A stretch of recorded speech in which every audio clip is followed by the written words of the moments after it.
Assalamualaikum warahmatullahi wabarakatuh. Allahumma salli ala Sayyidina Muhammad wa ala ali Sayyidina Muhammad. Apa kabar soli dan solihah? Alhamdulillah, berkat rahmat Allah yang maha pengasih lagi maha penyayang, kita masih diberikan kesehatan sehingga dapat kembali beraktivitas seperti biasanya.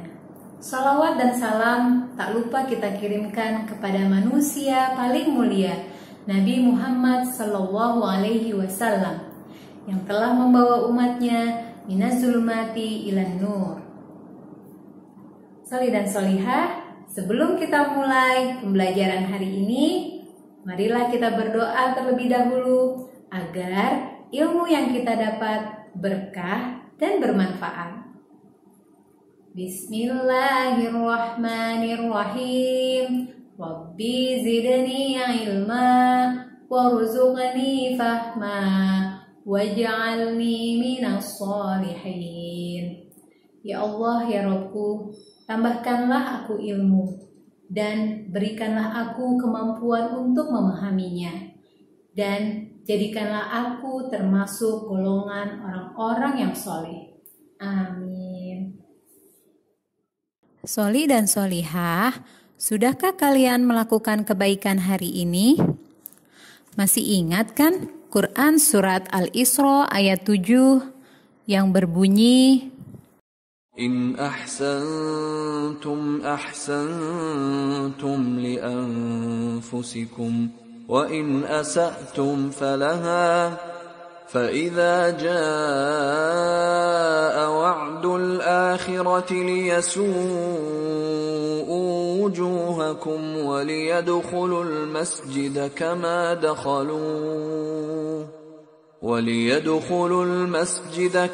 دخلوه أول مرة وليتبروا ما علوا تتبيرا.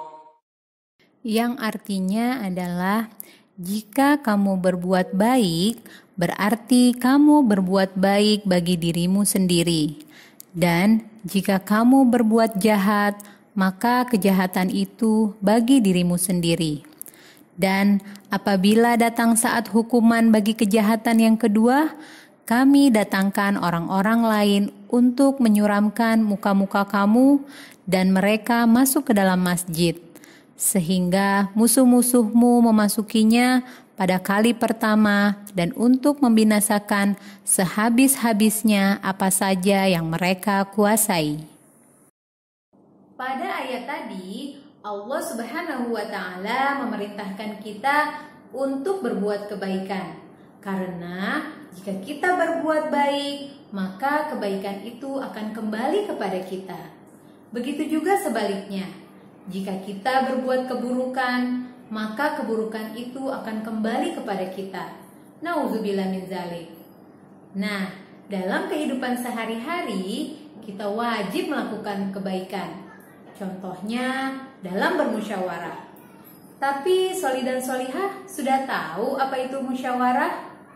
Mari kita lihat penjelasan berikut ini. Menurut Kamus Besar Bahasa Indonesia atau KBBI, musyawarah adalah pembahasan bersama dengan maksud mencapai keputusan atas penyelesaian masalah, perundingan, perembukan. Menurut sumber lainnya, musyawarah adalah suatu upaya bersama dengan sikap rendah hati untuk memecahkan persoalan atau mencari jalan keluar untuk mengambil keputusan bersama dalam penyelesaian atau pemecahan yang menyangkut urusan keduniawian. Soli dan solihah, sebelum Bu Guru menjelaskan lebih jauh tentang musyawarah, ada baiknya kita mengetahui terlebih dahulu apa tujuan kita mempelajari materi ini. Yang pertama, mengetahui pengertian musyawarah. Dan yang kedua, mengetahui sikap-sikap dalam bermusyawarah, seperti tolong-menolong, ikhlas, tanggung jawab, dan tawadu atau rendah hati. Soli dan solihah, kita ambil contoh musyawarah dalam keluarga. Misalnya, pada hari Minggu, keluarga Pak Andi ingin pergi berlibur ke suatu tempat. Ayah ingin pergi ke pantai. Ibu ingin pergi ke daerah pegunungan. Kakak ingin pergi ke mall. Dan adik ingin pergi ke rumah nenek. Masing-masing dari mereka mempunyai keinginan yang berbeda-beda. Tapi, apakah mungkin dalam satu hari mereka dapat mencapai tujuannya masing-masing? Tentu saja tidak. Nah, bagaimana cara memutuskan tujuan liburan mereka? Ya, betul sekali. Dengan melakukan musyawarah. Soli dan solihah, dalam melakukan musyawarah, ada beberapa hal yang perlu diperhatikan. Di antaranya yaitu musyawarah dilakukan berdasarkan kepentingan bersama, bukan kepentingan pribadi atau diri sendiri. Yang kedua, jika sudah menemukan hasil, keputusan musyawarah harus dapat diterima anggota musyawarah dengan lapang dada, sehingga tidak menimbulkan pertengkaran dan perpecahan. Dan yang selanjutnya, pendapat yang diusulkan dalam musyawarah mudah dipahami dan tidak memberatkan anggota musyawarah lainnya. Dalam bermusyawarah, ada tujuan yang harus dihasilkan atau diputuskan, yaitu yang pertama, mendapatkan kesepakatan bersama sehingga keputusan akhir yang diambil dalam musyawarah dapat diterima dan dilaksanakan oleh semua anggota dengan penuh rasa tanggung jawab. Yang kedua, musyawarah bertujuan untuk menyelesaikan kesulitan dan memberikan kesempatan orang lain untuk mengemukakan pendapatnya, sehingga keputusan yang dihasilkan sesuai dengan persepsi atau penafsiran anggota musyawarah.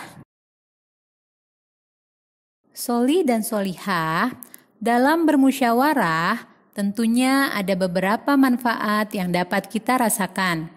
Antara lain, yang pertama, melatih untuk mengemukakan pendapat atau ide. Yang kedua, masalah dapat segera terpecahkan. Yang ketiga, keputusan yang dihasilkan mempunyai nilai keadilan. Yang keempat, adanya kebersamaan. Dan yang kelima, menimbulkan rasa ikhlas dalam diri kita jika pendapat yang kita kemukakan tidak diterima. Adapun sikap yang dapat kita bentuk dari bermusyawarah yaitu yang pertama adalah ikhlas jika pendapat kita tidak diterima. Yang kedua, tawadu atau tidak sombong jika pendapat kita yang diterima. Dan yang ketiga adalah tolong menolong. Jika ada anggota musyawarah yang sulit mengemukakan pendapat, maka kita harus membantunya. Baiklah Soli dan Solihah, sekian pembelajaran hari ini. Semoga dengan adanya video ini, kita dapat menerapkan musyawarah dalam kehidupan sehari-hari. Sekian dari Bu Guru, tetap semangat menuntut ilmu karena Allah. Billahi taufiq wal hidayah. Wassalamualaikum warahmatullahi wabarakatuh.